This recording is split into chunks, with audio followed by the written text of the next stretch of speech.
అందరికీ నమస్కారం. మీ ఇంటి ఆడపడుచు ఛానల్కి స్వాగతం.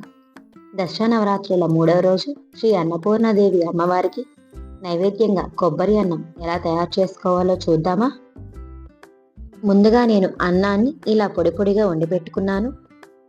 తరువాత ఒక గిన్నె తీసుకొని అందులో 2 కప్పుల అన్నాన్ని వేసుకోవాలి. ముందుగా నేను కొబ్బరిని ఇలా తురిమి పెట్టుకున్నానండి. ఏ కప్పుతో అన్నాన్ని తీసుకున్నామో అదే కప్పుతో అరకప్పు కొబ్బరి తురుమును పక్కన పెట్టుకోవాలి. స్టవ్ వెలిగించి ఒక కడాయి పెట్టుకొని అందులో కొంచెం నూనె వేసుకొని నూనె కొంచెం వేడయ్యాక ఆవాలు, జీలకర్ర, పచ్చిశనగపప్పు, మినప్పప్పు, ఎండుమిర్చి, వేరుశనగ గుళ్ళు వేసుకొని వేయించుకోవాలి. ఈ వేరుశనగ గుళ్ళు వేగాక కరివేపాకు, జీడిపప్పు వేసి వేయించుకోవాలి.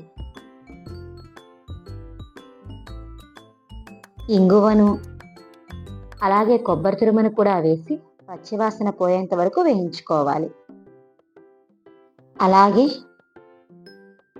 కొన్ని పచ్చిమిర్చి వేసి కలుపుకోవాలి. అలాగే తగినంత ఉప్పు వేసుకొని కొంతసేపు వేయించుకొని స్టవ్ ఆఫ్ చేసుకోవాలి. ముందుగా తీసి పెట్టుకున్న అన్నంలో ఇలా వేయించుకున్న కొబ్బరి తురుమును వేసి కలుపుకోవాలి. అంతే అండి, ఈ కొబ్బరి అన్నాన్ని చాలా తొందరగా చేసుకోవచ్చు. మీరు కూడా చేసుకొని దసరా నవరాత్రుల 3వ రోజు శ్రీ అన్నపూర్ణాదేవి అమ్మవారికి నైవేద్యంగా సమర్పించండి. మీకు ఈ వీడియో నచ్చినట్లయితే ప్లీజ్ లైక్ చేయండి, షేర్ చేయండి, సబ్స్క్రైబ్ చేసుకోండి.